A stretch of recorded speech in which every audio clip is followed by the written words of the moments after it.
ஆண்டவராகிய இயேசு கிறிஸ்துவின் நாமத்தில் வாழ்த்துக்கள்.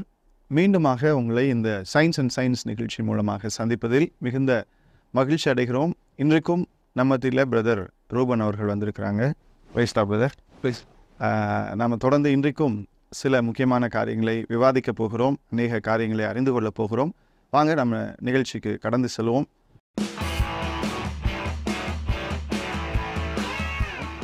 பிரதர், இன்றைக்கி நம்ம இந்த டாபிக் என்ன காரியங்களை பார்க்க போகிறோன்னு சொல்கிறீங்களா? Praise Lord. உங்கள் இன்விடேஷனுக்கு ரொம்ப தேங்க்ஸ். கடைசி பல எபிசோட்ஸில் நம்ம வந்து காஸ்மாலஜியை பற்றி பார்த்தோம். ஆமாம், இந்த பிரபஞ்சம் எப்படி உருவானுச்சு அப்படிங்கிற காரியங்கள்லாம் நம்ம விவாதித்தோம். அநேகருக்கு அது பிரயோஜனமாக உள்ளதாக இருந்திருக்குன்னு நான் ஆண்டவருக்குள்ளே விசுவாசிக்கிறேன். இன்றைக்கி நம்ம பார்க்க போது ரொம்ப ரொம்ப ஒரு முக்கியமான டாப்பிக்கில் இது ஒன்று. இதுதான் வந்து எவல்யூஷன் தியரியை பற்றி அதனோட ஃபண்டமெண்டல்ஸை இந்த தொகுப்புலையும் இது அடுத்த வர தொகுப்புலையும் பார்ட் ஒன் நம்ம பார்க்க போகிறோம். Okay brother. ஸோ எவல்யூஷன் தான் இன்றைக்கி வந்து அதிகமாக பேசப்படுற ஒரு விஷயம். அது எல்லாருக்குமே தெரிஞ்சிருக்க விஷயம். கிரியேஷனுக்கு அகெயின்ஸ்டாக பேசப்படுற ஒரு முக்கியமான ஒரு தியரி எவல்யூஷன் தியரி. கரெக்ட். ஆமாம். ஸோ கிரியேஷனுக்கு அகெயின்ஸ்டாக பேசப்படுற முக்கியமான தியரியில் இது ஒன்று வந்து பார்த்திங்கன்னா எவல்யூஷன் தியரி. ஆமாம். ஏ பயோஜெனிசிஸ்ன்னு சொல்லுவாங்க. ஏ பயோஜெனிசிஸ் அப்படின்னா எப்படி உயிரில்லாத பொருளிலிருந்து உயிர் உருவானது. லிவிங் திங்ஸ் டிரைவ்டு ஃப்ரம் நான் லிவிங் என்டிட்டிஸ். எப்படி ஒரு அதாவது சொல்கிறது ஒரு கெமிக்கலில் இருந்தோ இது வந்து எப்படி லைஃப் உருவானுச்சு அப்படின்ட்டு இவங்க சொல்கிற ஒரு விஷயம் தான் ஏ பயோஜெனிசிஸ்ங்கிறது. அதான் கடவுள்னு ஒருத்தர் பூமியை உருவாக்கலை, லைஃப்பை உருவாக்கலை, அதாவது உயிரை உருவாக்கலை. அதுவே தானாக உயிரற்ற பொருட்கள்லேருந்து கெமிக்கல்ஸ்லேருந்து உயிர் உருவானது அப்படின்றத அவங்க இந்த இதில் சொல்ல வராங்க. கரெக்ட். ஓகே, கரெக்டாக நீங்கள் சொன்னீங்க. ஸோ எப்படி ஒரு உயிர் உருவாயிருக்கும் அப்படிங்கிறதுல பல தியரி இருக்குது. அதில் ஒரு குறிப்பிட்ட தியரி பேர் வந்து பார்த்திங்கன்னா ப்ரைமார்டியல் சூப் தியரிட்டு சொல்லுவாங்க. இது என்ன பிலீஃப் அப்படின்னா இந்த ப்ரீபயோட்டிக் எர்த், அதாவது இந்த உயிரினங்கள் உருவாகிறதுக்கு முன்னாடி இருந்த உலகம், அந்த உலகத்தில் நிறைய கெமிக்கல்ஸ் இருந்துச்சு. கெமிக்கல்ஸும் கேஸஸும் இருந்துச்சு. அந்த பெருவெடிப்புலேருந்து வெடித்து பல கோடி வருஷம் ஆகி இங்கே வந்து அது கூல் ஆகிறதுக்கு முன்னாடி இந்த மாதிரி அநேக கெமிக்கல்ஸும் அநேக கேஸஸும் இந்த பூமி ஃபுல்லாக நிறைஞ்சிருந்ததாகவும் அந்த கெமிக்கல்லேருந்து அது ஒன்று சேர்ந்து அதுலேருந்து ஃபஸ்ட்டு ஒரு குட்டி சிங்கிள் செல் ஆர்கானிசம் நம்ம படிச்சிருப்போம் ஸ்கூலில். அமீபாலேயே பல வகைகள் படிச்சிருப்போம். என்டமீபா, ஜிஞ்சிவாலிஸ், என்டமீபா ஹிஸ்டாரிக்காலாம் நம்ம படிச்சிருப்போம். ஸோ அதிலிருந்து அமீபாக்கள் உருவானது. அதுக்கப்புறம் அதிலிருந்து காம்ப்ளெக்ஸ் அனிமல்ஸ், ஆடு மாடுகள் விலங்குகள்லாம் வந்தது. அதுக்கப்புறம் குரங்கு வந்துச்சு. குரங்குலேருந்து பல கோடி வருஷம் ஆகி மனுஷங்க வந்தாங்கிறது தான் இவங்க சொல்கிற இந்த எவல்யூஷன் தியரி. இந்த தியரியோடைய ஒரு அம்சம். ஆமாம். இதில் என்ன நம்ம பார்க்க போகிறோம்னா, நம்ம பார்க்குறது எத்தனையுமே 12th ஸ்டாண்டர்ட் வரைக்கும் இருக்கிற கிரேடில் இருக்க கண்டென்ட் வச்சு தான் நம்ம பார்க்க போகிறோம். 12th ஸ்டாண்டர்ட் வரைக்கும் படிக்கிற பிள்ளைங்களுக்கு சொல்லிக் கொடுக்கப்படுகிற அந்த சயின்ஸில் இருக்கிற காரியங்கள். அதுக்கு மேலே எதுவுமே நம்ம எடுக்கல. அதுக்கு மேலே ரொம்ப அதிகமாக அதுக்கு மேலெலாம் நம்மளுக்கு வேண்டாம். 12th ஸ்டாண்டர்ட் வரைக்கும் என்ன சொல்லி தராங்களோ அதில் என்ன ரீசனிங் இருக்குது அதை கொஞ்சமாக இவாலுவேட் பண்ணி பார்த்து புரிதல் கொடுக்கணுங்கிறது தான் இந்த நம்மளுடைய விருப்பம், இந்த இனிஷியேட்டிவோடைய ஒரு நோக்கம். ஸோ இந்த ப்ரைமார்டியல் சூப் தியரியை வந்து ரொம்ப காலத்துக்கு முன்னாடியே ப்ரப்போஸ் பண்ணிட்டாங்க. அந்த சூப்பில் இருந்து தான் வந்து ஒரு சூப் மாதிரி வந்து நிறையா கெமிக்கல் சேர்ந்து இருந்தது. அதுலேருந்து தான் கொஞ்சமாக வந்தது நம்ம சொன்ன மாதிரி. இதுக்கு வந்து ப்ரூஃப் பண்ணணும் அப்படின்னு 2 சயின்டிஸ்ட் வந்து ரொம்ப முயற்சி எடுத்தாங்க. 1962 யூரே அண்ட் மில்லர்னு 2 பேர் யூனிவர்சிட்டி ஆஃப் சிக்காகோவில் இவங்க வந்து ஒரு எக்ஸ்பெரிமெண்ட் பண்ணி பார்க்குறாங்க. அதான் நம்ம ஸ்கூலில் படிச்சிருக்கோம். யூரே மில்லர் எக்ஸ்பெரிமெண்ட் படிச்சிருக்கோம். நம்ம ஸ்கூலில் படிச்சிருக்கிறது கட்டாயமாக நம்மளுக்கு ஞாபகம் இருக்கும். ஆமாம். இந்த யூரே மில்லர் எக்ஸ்பெரிமெண்ட்டை தான் இன்றைக்கி ப்ரைமரியாக பார்க்க போகிறோம். இந்த ப்ரைமார்டியல் சூப் தியரிக்கு ரொம்ப நல்ல ப்ரூஃப் கொடுக்குற ஒரு எக்ஸ்பெரிமெண்ட்னா அது இதுதான் சொல்கிறாங்க இன்றைக்கி வரைக்கும். ஸோ அது என்ன உள்ளே இருக்குது, அவங்க என்ன சொன்னாங்க, அதில் நம்பகத்தன்மை ஏதாவது இருக்கா அப்படிங்கிறது தான் நம்ம அலசி ஆராய போகிறோம். ஸோ இந்த யூரேயும் மில்லரும் 2 பேரும் வந்து ஒரு ஸ்பெஷல் அப்பாரட்டஸ் எடுக்கிறாங்க. நீங்கள் திரையில் பார்க்குற மாதிரி ஒரு அப்பாரட்டஸ் எடுத்து ஒரு டெஸ்ட் டியூப்ல அதில் கனெக்ட் பண்ணி அதுக்குள்ளே வந்து வாட்டர், மீத்தேன், அமோனியா, நைட்ரஜன் இந்த 4 ஐட்டங்களையும் உள்ளே வைக்கிறாங்க. இதில் கேஸாகவும் தண்ணியையும் சேர்த்து அவங்க வந்து உள்ளே ஒரு கெமிக்கலாக ஃபார்ம் பண்ணுறாங்க.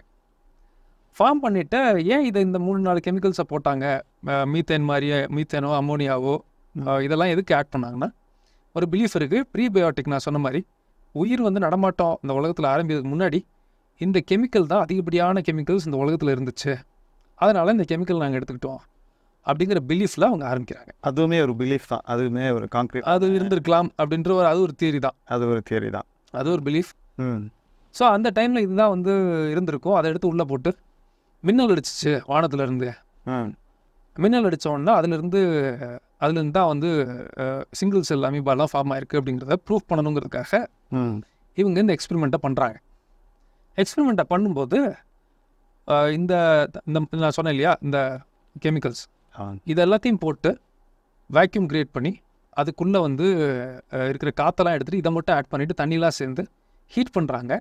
அப்புறம் மேலே வந்து அந்த மின்னல் அடிச்சுன்னு சொன்னோம்ல, மின்னலை சிமுலேட் பண்ணுறதுக்காக 2 எலக்ட்ரோடு வைக்கிறாங்க. அதே மாதிரி ஒரு எஃபெக்ட் அதை அந்த ஆர்டிஸ்ட்குள்ளே கொடுக்கறதுக்காக 2 எலக்ட்ரோட்ஸ் வச்சு அவங்க வந்து மின்னலை சிமுலேட் பண்ணுறாங்க. மின்னல் மாதிரி ஒரு காரியத்தை சிமுலேட் பண்ணுறாங்க. ஆமாம், பண்ணிவிட்டு 2 வாரம் விட்டுறாங்க. 2 வாரம் கழித்து பார்த்தா ஒரு பெரிய பிரமிப்பூட்டக்கூடிய ஒரு விஷயம், 5 அமினோ ஆசிட்ஸ் ஃபார்ம் ஆயிருக்குதுல. அந்த இவங்க உள்ளே வச்சிருந்த அந்த கேஸ், அந்த அமோனியா, மீத்தேன், அந்த வாட்டர், இதில் இருந்து இந்த எஃபெக்டில் அவங்களுக்கு வந்து சில வாரங்களுக்கு அப்புறம் சில அமினோ ஆசிட்ஸ் வந்து உருவாயிருக்கிறத அவங்க பார்க்குறாங்க. ஆமாம், அமினோ ஆசிட்ஸ் உருவானதையே நம்ம சிக்னிஃபிகண்ட்டாக பார்க்குறோன்னா, அமினோ ஆசிட்ஸ் தான் பில்டிங் பிளாக் ஆஃப் லைஃப்னு சொல்லுவாங்க. ஒரு உயிரினம் இருக்கிறதுக்கு பெரியான உட்கூறுகள்னு சொல்கிறோம் இல்லையா, அது வந்து அமினோ ஆசிட்ஸ் தான். இந்த அமினோ ஆசிட்ஸ்லாம் சேர்ந்தது தான் ப்ரோட்டீனாக நம்மளுக்கு வரும். நம்ம உடம்புல இருக்கிற அத்தனை சதைகளும் ஆர்கன்ஸும் இதெல்லாமே புரோட்டீன் கூறுகளால் ஆன ஒரு உறுப்புகள். எலும்பாகட்டும் எல்லாமே புரோட்டீன் கூறுகளால் ஆனது தான். ஸோ அந்த ப்ரோட்டீன்ஸோடைய கூறுகள் வந்து இந்த அமினோ ஆசிட்ஸு, புரோட்டீன்ஸோட கூறுகள் வந்து அமினோ ஆசிட்ஸ். மொத்தம் 20 அமினோ ஆசிட் இருக்குது. அதில் 5 ஃபார்ம் ஆயிடுச்சு. அதாவது நம்ம உடம்புல மொத்தம் 20 அமினோ ஆசிட். நம்ம அந்த ப்ரோட்டீன்ஸுக்கு எல்லாத்துக்கும் பேஸாக இருக்குது அமினோ ஆசிட்ஸு. அது மொத்தம் 20 இருக்குது நம்ம உடம்புல. ஆமாம், இதில் 5 ஃபார்ம் ஆனதை அவங்க பார்க்குறாங்க. அந்த 5 அமினோ ஆசிட்ஸ் அந்த அப்பராட்டஸில் ஃபார்ம் ஆயிடுச்சு, பார்த்துட்டாங்க. உடனே அவங்க என்ன பண்ணிட்டாங்க, உலகத்தில் இருக்க அத்தனை உயிரினமும் இந்த பிரைமார்டியல் சூப்பில் இருந்தால் வந்திருக்கணும் அப்படின்ட்டு ஒரு கன்க்ளூஷன் எழுதி ஒரு பேப்பராக பப்ளிஷ் பண்ணிட்டாங்க. அது இன்றைக்கி வரைக்கும் நம்ம பிள்ளைங்க படிச்சுட்டு இருக்காங்க, நம்மளும் ஸ்கூலில் படிச்சிருக்கோம். ஆமாம், இதுதான் யூரே மில்லர் எக்ஸ்பெரிமெண்ட், ரொம்ப சிறப்பு வாய்ந்த ஒரு எக்ஸ்பெரிமெண்ட். இதை வச்சு இவங்க வந்து இந்த எவல்யூஷன் தியரியவே அவங்க ப்ரூவ் பண்ண ட்ரை பண்ணுறாங்க. இதுதான் நம்ம ஸ்கூலில் படித்தது. அவங்க சொல்லிக் கொடுக்காத ஒரு விஷயம் என்னென்னா, இந்த எக்ஸ்பெரிமெண்ட்டை ஆல்மோஸ்ட் 200 தடவை ட்ரை பண்ணாங்க. ஒரு டைம் 2 டைம் இல்லை, 200 தடவை அவங்க ட்ரை பண்ணுறாங்க. அதில் ஒரே ஒரு டைம் 5 அமினோ ஆசிட்ஸ் வந்திருக்கு. இது நம்ம புக்கில் இருக்குது. ஸோ 200 முறை இந்த காரியத்தை இந்த அப்பராட்டஸ்குள்ளே இவங்க ட்ரை பண்ணி ஒரே ஒரு முறை வந்து இவங்க வந்து அந்த சில வாரங்களுக்கு அப்புறம் அந்த அமினோ ஆசிட்ஸ் ஃபார்ம் ஆனதை பார்த்துட்டு அதையே ப்ரூஃபாக வச்சுட்டு இவங்க வந்து இந்த தியரியும் இந்த எவல்யூஷனும் தான் உண்மை அப்படிங்கிறத அவங்க ப்ரூஃப் பண்ணியிருக்காங்க. இதுதான் வந்து இந்த யூரே மில்லர் எக்ஸ்பெரிமெண்ட்டுடைய லாஜிக் அண்ட் அனாலஜி. ஸோ இப்போ இந்த அமினோ ஆசிட் சொன்னேன் இல்லையா, அமினோ ஆசிட்ஸுக்கு முன்னாடி சில கிரிட்டிக்கல் காம்பவுண்ட்ஸ் இருக்குது. அதை நம்ம புரிஞ்சுக்கிட்டோம்னா தான் நம்ம இந்த ஓவரால் சினாரியோவை அண்டர்ஸ்டாண்ட் பண்ணலாம். டாக்மா ஆஃப் லைஃப் அப்படின்னு சொல்லுவாங்க. ஒரு உயிரினம் வாழணும்னா அதுக்கு ஃபண்டமெண்டலாக 3 விஷயம் இருக்கணும்பாங்க. என்னென்னா அதுதான் டாக்மா, அதுதான் எசன்ஸ். ரொம்ப அடிப்படையான கூறுகள் அப்படின்னு பார்த்தீங்கன்னா 3 விஷயம். ஒன்று வந்து டிஎன்ஏ, அதுக்கப்புறம் mRNAன்னு சொல்லுவாங்க, மெசஞ்சர் ஆர்என்ஏ. இந்த நீங்கள் திரையில் பார்க்குற மாதிரி இந்த டிஎன்ஏ வந்து எப்படி ஆகும்னா டிரான்ஸ்கிரிப்ஷனுங்கிற ப்ராசஸ் மூலமாக ஆர்என்ஏவா அது உருவம் மாறும். இதுதான் மெசஞ்சர் ஆர்என்ஏன்னு சொல்லுவாங்க. அந்த ஆர்என்ஏ டிரான்ஸ்லேஷனுங்கிற ப்ராசஸ் மூலமாக அமினோ ஆசிட்ஸாக மாறும். இந்த அமினோ ஆசிட்ஸ்லாம் சேர்ந்து புரோட்டீனாக ஃபார்ம் ஆகும். அந்த புரோட்டீன்கிற மூலக்கூறுனால ஆனது தான் நம்ம சரீரம் எல்லாமே, நம்ம உறுப்புகள் எல்லாமே. நம்ம மசில்ஸ் ஆகட்டும், இல்லாட்டி ஒரு ஆர்கன்ஸ் ஆகட்டும், இது போதாத குறைக்கு என்சைம்ஸ் ஆகட்டும். இப்போ இன்சுலின்ங்கிற ஒரு என்சைம், அதுக்கு ஒரு என்சைம், தைராய்டுங்கிற ஒரு என்சைம், இது எல்லாமே புரோட்டீன் மூலக்கூறுகளால் ஆனது தான். சரிங்களா? இப்போ இது வரைக்கும் நம்ம பார்த்துட்டோம். இந்த காரியங்களை இதுக்கு மேலே எக்ஸ்பிளைன் பண்ணுறதை விட ஒரு எல்லாருக்கும் பொது ஜனத்துக்கு புரிகிற மாதிரி புரிஞ்சுக்கணுன்னா இதுக்கு நம்ம ஒரு டெக்னிக் யூஸ் பண்ணுறோம். கண்டிப்பாக இதை கொஞ்சம் நம்ம எக்ஸ்பிளைன் பண்ணணும் கட்டாயமாக. ஏன்னா இதனுடைய புரிதல் வந்து நல்லா ஜாஸ்தியாகவே இருந்தால் தான் இந்த ஓவரால் இவங்க சொல்கிற அந்த ஸ்டோரியையும் இவங்க சொல்கிற அந்த தியரியும் நம்மளால் புரிஞ்சுக்க முடியும். ஆமாம். அதுக்கு நான் எடுக்க போகிற அனாலஜி என்ன அப்படின்னு பார்த்தீங்கன்னா அனாலாஜிக்கல் ரீசனிங். அனாலஜிக்கல் ரீசனிங்கிறது ப்ராப்ளம் நம்ம முன்னாடி இருந்த 2-3 எபிசோட்ஸ்லேயுமே இந்த வேர்டை யூஸ் பண்ணியிருப்பேன். அப்படின்னா என்னங்கிறது நான் சொல்லிடுறேன். இது தமிழில் சொல்லணும்னா எடுத்துக்காட்டு ஓமை அணி ஆர் ஒப்புமை ஓமை அணி. இப்போ ஃபார் எக்ஸாம்பிள் இப்போ வந்து நீங்கள் வந்து ஃபாரின் போயிருக்கீங்கன்னு வச்சுக்கோங்க. ஒரு இங்கிலாந்து மாதிரி ஒரு இடத்துல இருந்திருக்கீங்க. சரி. ஒருத்தர் போனதில்லை. நீங்கள் இங்கிலாந்துடைய வெதரை எக்ஸ்பிளைன் பண்ணணும்னா அதனுடைய அங்கே எப்படி கிளைமேட் எக்ஸ்பிளைன் பண்ணால் நீங்கள் எப்படி சொல்லுவீங்க? ஒரு ஃப்ரிட்ஜுக்குள்ளே கைவிட்ட மாதிரி இருக்கும் அப்படிலாம் நம்ம சொல்லலாம் அப்படின்னு நீங்கள் சொல்லுவீங்க. ஒரு ஃப்ரிட்ஜுங்கிறத இந்த ஃப்ரிட்ஜுக்குள்ளே நீங்கள் கையை வச்சு 5 நிமிஷம் வச்சிங்கன்னா அது எப்படி வரைக்குமோ அது மாதிரி இருந்துச்சு. அது மாதிரி இருக்குங்க இங்கிலாண்டோட கிளைமேட் அப்படி சொல்லலாம் சொல்லுவீங்க. அப்போ அது மாதிரி இது அதான் ஒரு எடுத்துக்காட்டை சொல்லி அது நம்ம தெரியாத ஒரு விஷயத்தை எக்ஸ்பிளைன் பண்ணுறோம். இப்போ நீங்கள் போய் நேராக போய் ஒருத்தர் காமிக்க முடியாது. ஆமாம். லண்டன் எப்படி இருக்குங்கிறத நம்ம ஓட்டிட்டு போயெல்லாம் காட்ட முடியாது. அதுக்கு நம்ம என்ன செய்கிறோம் அப்படின்னா ஒரு அனாலஜி சொல்கிறோம். ஒரு எடுத்துக்காட்டு சொல்லி அவருக்கு புரிய வைக்கிறோம். அது மாதிரி இந்த இப்போ நான் அந்த டிஎன்ஏ சொன்னேன் இல்லையா, இதை எக்ஸ்பிளைன் பண்ணுறதுக்கு நான் ஒரு எடுத்துக்காட்டு சொல்ல போகிறேன். அதுதான் டிஜிட்டல் டெக்னாலஜி. இந்த டிஜிட்டல் டெக்னாலஜிங்கிறது நீங்கள் எல்லா டிஜிட்டல் பொருள் இல்லை டிஜிட்டல் மீடியா இல்லாட்டி வந்து என்ன சொல்கிறது டிஜிட்டல் சிஸ்டம்ஸு இது எல்லாமே டிஜிட்டல் லாங்குவேஜில் ஃபங்க்ஷன் ஆகுது. இப்போ நீங்கள் உங்கள் லேப்டாப்பாக எடுத்துக்கோங்க. டிஜிட்டல் லாங்குவேஜ்னா அந்த 0s and 1 பைனரி லாங்குவேஜ்னு சொல்லுவாங்க. நீங்கள் அழகாக சொன்னீங்க. ஆமாம். இந்த பைனரி லாங்குவேஜ்னா என்னங்கிறது இதனுடைய புரிதலும் நிறைய பேருக்கு இருக்கிறதுக்கு வாய்ப்பு கம்மி. அதாவது கம்ப்யூட்டர் இந்த மாதிரியான மென்பொருளில் வேலை செய்கிற இந்த காரியங்களுக்கு வந்து அவங்களுக்கு வந்து ஒரு லாங்குவேஜ் இருக்குது. அதான் பைனரி லாங்குவேஜ். நம்ம எதை சொன்னாலும் அவங்க லாங்குவேஜ்க்கு அவங்க மாற்றி வேலை செஞ்சுட்டு நம்ம லாங்குவேஜ்க்கு மாற்றி நம்மக்கிட்ட சொல்லுவோம். எக்ஸாக்டாக சொன்னீங்க. அந்த லாங்குவேஜ் தான் அந்த 0s and 1s வந்து எல்லாத்தையுமே கன்வெர்ட் பண்ணுவோம். அதான் பைனரி நம்பர்னு. கரெக்ட். நீங்கள் சொல்கிறது எக்ஸாக்டாக கரெக்ட். ஆமாம். இப்போ இந்த 0 and 1னா என்னங்கிறதையும் நான் கொஞ்சம் எக்ஸ்பிளைன் பண்ணிடுறேன். 0 and 1னா நம்ம நினைக்கிற மாதிரி அது 0ஆக இருக்கும் 1ஆக இருக்கும் அப்படி கணக்கு கிடையாது. இன்னும் இதை சிம்பிளாக சொல்லணும்னா கம்ப்யூட்டருக்குள்ளே சிப்புக்குள்ளே மைக்ரோ டிரான்சிஸ்டர்ஸ்ன்னு இருக்கும். இது மாதிரி ஆயிரக்கணக்கான கோடிக்கணக்கான டிரான்சிஸ்டர்ஸ் இருக்கும். இதுதான் உங்களுக்கு வந்து டிஜிட்டல் சிஸ்டத்துடைய ப்ரைமரி காம்பவுண்ட். எப்படி நம்ம மனுஷனுக்கு வந்து செல்லுங்கிறது இருக்கும். ஆமாம். அது மாதிரி இல்லாட்டி நியூரான்ஸ்ன்னு இருக்கோ அது மாதிரி இந்த டிஜிட்டல் டிவைசஸ் நம்ம யூஸ் பண்ணுற லேப்டாப் ஆகட்டும் ஃபோன் ஆகட்டும் டிவி ஆகட்டும் இப்போ பார்க்குற எல்லா டிவைஸுமே மோஸ்ட்லி டிஜிட்டல் டிவைஸ் தான். இந்த எல்லாத்துடைய மூலக்கூறும் பார்த்திங்கன்னா மைக்ரோ டிரான்சிஸ்டர்ஸ், மைக்ரோ சிப் அப்படிலாம் சிப்புன்னு சொல்கிறோம். அது மாதிரி பல ஆயிரம் சேர்ந்த மைக்ரோ டிரான்சிஸ்டர்ஸ் இருக்கிறது தான் ஒரு சிப்புன்னு நம்ம சொல்கிறோம். நீங்கள் திரையில் பார்க்குற மாதிரி அந்த சிப்பில் ஒரு அமௌண்ட் ஆஃப் கரண்ட் உள்ளே கொடுத்தா அது பேர் 1. அது அந்த அந்த பர்டிகுலர் சிப்புக்கு கரண்ட் போச்சுன்னா அது 1. அந்த பர்டிகுலர் டிரான்சிஸ்டருக்கு அந்த பவர் போச்சுன்னா அது பவர் போச்சுன்னா 1, போகலைன்னா 0. அவ்வளோதான். இதுதான் வந்து பார்த்தீங்கன்னா fundamental of all digital devices. இதுதான் பைனரி லாங்குவேஜ். இன்னும் இதை சிம்பிளாக சொல்லணும்னா இப்போ ஒரு கப் எடுத்துக்கோங்களேன். நம்மளுக்கு முன்னாடி இருக்க ஒரு கப்பு இருக்குது. அது ஃபுல்லாக கரண்ட்டை ஊற்றி வச்சுருக்கேன் நான். அதுதான் 1. அந்த கப்பு எம்டியாக இருக்குது. அதுதான் 0. இதுதான் டிஜிட்டல் லாங்குவேஜாக ஒரு பைனரி லாங்குவேஜுங்கிறது. இதை வச்சு தான் உலகத்தில் நம்ம பார்க்குற அத்தனை அது வீடியோ ஆகட்டும் இல்லாட்டி ஆடியோ ஆகட்டும் இல்லாட்டி ஒரு சாஃப்ட்வேர் ஆகட்டும் இது எல்லாமே ரெப்ரசன்ட் பண்ணுறோம். இல்லாட்டி கலர் ஆகட்டும் எல்லாத்தையுமே அந்த 0s and 1s அது வந்து கன்வெர்ட் பண்ணி அதை புரிஞ்சுக்கும். அதை நம்மளுக்கு காமிக்கும்போது இத்தனை இருந்துச்சு. அப்போ ஒரு உதாரணத்துக்கு நான் சொல்கிறேன்னே, இப்போ கேரக்டர் ஏ இருக்குது. நீங்கள் ஸ்க்ரீனில் பார்க்குற மாதிரி கேரக்டர் ஏ இருக்குது. கேரக்டர் ஏ எப்படி ரெப்ரசன்ட் பண்ணுவாங்கன்னா மொத்தம் ஒரு 8 கேரக்டர் நீங்கள் இதில் பார்க்கலாம். 0 1 00 000 1. அதாவது இதுதான் வந்து பைனரி ரெப்ரசன்டேஷன் ஆஃப் கேரக்டர் ஏ. அந்த லாங்குவேஜில் அதுக்கு புரிகிற மாதிரி அந்த கோட் அப்படி தான் வரும். இது மாதிரி தான் டிஜிட்டல் லாங்குவேஜில் இப்படி தான் பரிமாற்றங்கள் இருக்குது. இப்போ நீங்கள் ஒரு வேளை யோசிப்பீங்க, நம்ம ஏன் வந்து டிஎன்ஏவை யோசிச்சுக்கிட்டு டிஜிட்டல் டிவைஸ்க்கு வரோம்? ஏன் அதுக்கும் இதுக்கும் என்ன தொடர்பு? அதாவது டிஎன்ஏ புரிஞ்சுக்கிறதுக்காக நம்ம அங்கே போயிருக்கிறோம். நீங்கள் சொன்னபடி கரெக்ட், எக்ஸாக்டாக. இப்போ அந்த டிஎன்ஏல நான் சொன்னேன் இல்லையா, டிஎன்ஏல வந்து பார்த்திங்கன்னா மொத்தம் 4 பேஸ் இருக்கும். அடினைன், சைட்டோசின், தயமின், குவானின் அப்படின்னு 4 பேஸ் இருக்கும். இந்த 4 பேஸை வச்சு தான் மொத்த டிஎன்ஏவும் ஜீனோமும் ஃபார்ம் ஆகிருக்கும். பல டிஎன்ஏ சேர்த்தா அது பேர் ஜீன். அதோடைய உடம்புல இருக்கிற நம்ம செல்லில் இருக்கிற அத்தனை ஜீன்ஸையும் சேர்த்திங்கன்னா அது பேர் ஜீனோம். இந்த ஜீனோம் இருக்கு இல்லையா, இதையும் எப்படி டிஜிட்டல் தொழில்நுட்பத்தில் 0 and 1 நம்ம கோடுன்னு சொல்கிறப்போ ஜெனட்டிக்கல் கோடு வந்து பார்த்திங்கன்னா இந்த 4 பேஸ் தான். அதாவது இந்த 0s and 1s வச்சு நம்ம எவ்வளோ பெரிய ஒரு கணக்கு போட்டாலும், எவ்வளோ பெரிய ஒரு வீடியோ எடிட்டிங் பண்ணாலும், எவ்வளோ பிக்சர்ஸ் நம்ம பண்ணாலும் எல்லாத்தையுமே அது 0s and 1s கன்வெர்ட் பண்ணி அதை ப்ராசஸ் பண்ணி திருப்பி ரீகன்வெர்ட் பண்ணி நம்மக்கிட்ட கொடுக்குற மாதிரி நம்ம உடம்புக்குள்ளே இந்த டிஎன்ஏஸ்குள்ளே இந்த கோடு இருக்குது அப்படின்னு. இதுதான் இந்த 4 பேஸ் எக்ஸாக்டாக சொன்னீங்க.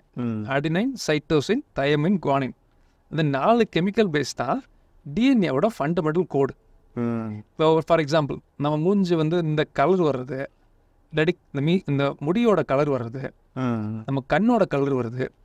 இன்னும் சிம்பிளாக சொல்லணும்னா ஒரு மனுஷனுக்கு பிறந்த குழந்தை அது மனுஷனாக இருக்கிறதுக்கு காரணமே ப்ளூ பிரிண்ட் டிஎன்ஏ தான். அதான் நம்ம ஒரு மனுஷனுடைய மொத்த ப்ளூ பிரிண்ட்டுமே கோடு அந்த டிஎன்ஏக்குள்ளே இப்படி கோட்ஸாக வச்சுருக்குறாங்க. கோடாக இருக்கும் இருக்கும். எல்லாத்துக்குமே டிஎன்ஏ உண்டு. இப்போ ஏன் ஆடோட குட்டி ஆடாக பிறகுதுன்னா இந்த டிஎன்ஏ தான் காரணம். எப்படி ஒரு பில்டிங் கட்டுறதுக்கு முன்னாடி ஒரு பிளான் போட்டு அந்த பிளானை பார்த்து கட்டுறோமோ, பிளான் படி இது எத்தனை இன்ச் இருக்குது, அதே மாதிரி இத்தனை இன்ச்சில் இங்கே கட்டுறோமோ, அதே மாதிரி ஒரு உயிரினத்தோட கோடுங்கிறது அதுக்கு கால் இப்படி முளைக்கணும், கால்லாம் 5 விரல் வரணும், கையில் 5 விரல் வரணும். இது எல்லாமே பார்த்தீங்கன்னா இந்த லைஃபோட ப்ளூ பிரிண்ட்டுங்கிறது மொத்த சாஃப்ட்வேர் அதுக்குள்ளே இருக்குது. மொத்த கோடும் மொத்த சாஃப்ட்வேரும் பார்த்தீங்கன்னா அதுக்குள்ளே இருக்குது. சரியா? இப்போ நம்ம புரிஞ்சிக்க வேண்டியது என்னென்னா, எப்படி 0 and 1 டிஜிட்டல் லாங்குவேஜில் நம்ம மெஷர் பண்ணுறோமோ அதே மாதிரி டிஎன்ஏயும் மெஷர் பண்ணலாம். 2 கோடு தான். அதுலேயாவது 2 தான் இருக்குது, ஆன் ஆஃப். கரண்ட் இருந்தால் ஆனுங்கிறோம், கரண்ட் இல்லைன்னா ஆஃபுங்கிறோம். இதில் வந்து 4 கெமிக்கல் 4 இருக்குது. இன்னும் காம்ப்ளெக்ஸ். இப்போ எல்லா சாஃப்ட்வேரையுமே லைன்ஸ் ஆஃப் கோடில் மெஷர் பண்ணுவாங்க. ஒரு ஆண்ட்ராய்டு ஆப்ரேட்டிங் சிஸ்டம் இருக்குது, நம்ம மொபைல் ஃபோனில் யூஸ் பண்ணுறோம். இது எத்தனை லைன்ஸ் ஆஃப் கோட் அதில் எழுதியிருப்பாங்கன்னா, அதாவது இந்த 0s and 1s லைன்ஸாக எத்தனை கோடு எழுதியிருப்பாங்கன்னு கேட்குறீங்க. எத்தனை லைன் எழுதியிருப்பாங்க? ப்ரோக்ராம் தான் நம்மளுக்கு புரியுற மாதிரி ப்ரோக்ராம் எழுதுகிறோம். ப்ரோக்ராம்னா செட் ஆஃப் இன்ஸ்ட்ரக்ஷன்ஸ். இது வந்து இப்படி செய்யணும், இதுக்கு நம்மளுக்கு கம்ப்யூட்டர் கொடுக்குற செட் ஆஃப் இன்ஸ்ட்ரக்ஷன்ஸ், கமாண்ட்ஸ்னு வச்சுக்கோமே. அந்த கமாண்ட் எப்படி மாறும்னா டிஜிட்டலாக 0 and 1 அது மாற்றிக்கும். அப்படி எத்தனை லைன்ஸ் ஆஃப் கோட் எழுதியிருக்கோம் அப்படின்னு பார்த்தோம்னா, இந்த ஆண்ட்ராய்டுக்கு எத்தனை லைன்ஸ் ஆஃப் கோட் எழுதியிருப்பாங்கன்னா approximately 12 million lines of codes. Okay, 12 million lines of codes program எழுதுனா ஆண்ட்ராய்டுன்னு ஒரு சாஃப்ட்வேர் ஃபோனில் யூஸ் பண்ணுறதுக்கு நமக்கு கிடைக்கும். கரெக்ட். 12 million லைன்ஸ்னால் நம்ம ஒரு இந்தியன் சிஸ்டம் படி 1.2 crore, 1.2 கோடி லைன்ஸ் ஆஃப் 1.7 கோடின்னு வச்சுக்கிடும். 1.7 கோடி லைன்ஸ் ஆஃப் கோடு அதுதான் எழுதுனா ஆண்ட்ராய்டு. சாஃப்ட்வேர்லேயே ரொம்ப காம்ப்ளெக்ஸான software, one of the best அல்காரிதம்ஸ்னு உலகத்தில் சொல்கிறது கூகுளுடைய அல்காரிதம்.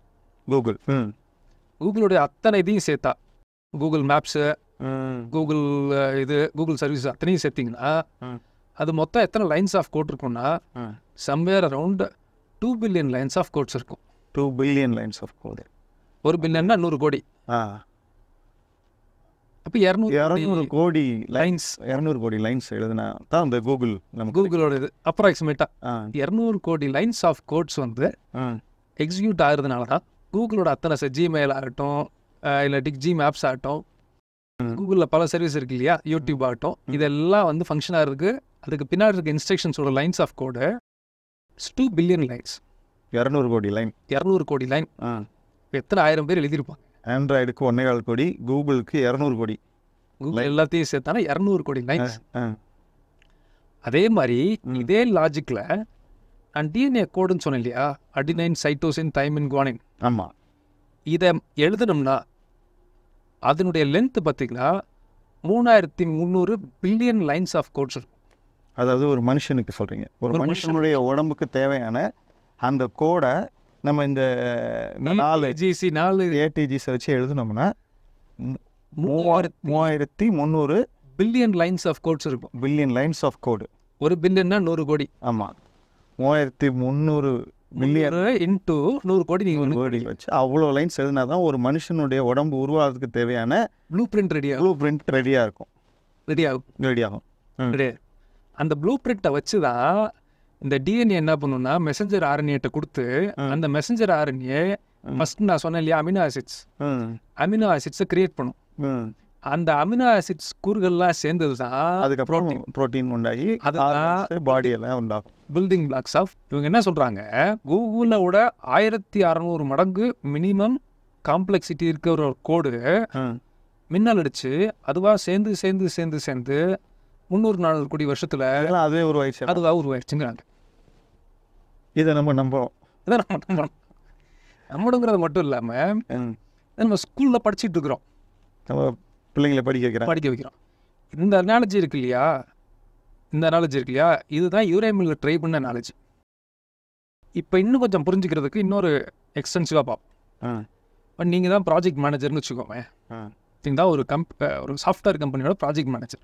சரி. அதுதான் உங்களுக்கு கீழே இருக்கிற உங்களுடைய டீம் மெம்பர். நான் சொல்கிறேன், சார் உங்களுக்கு அங்கே விவரம் தெரியுமான்னு தெரில, நேற்று மின்னல் அடிச்சிச்சு.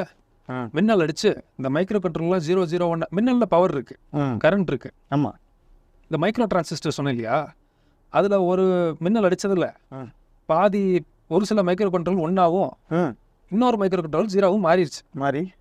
மாறி விண்டோஸ் வந்துருச்சுங்கிறேன். விண்டோஸே வந்துருச்சு. என்ன சொல்லுவீங்க?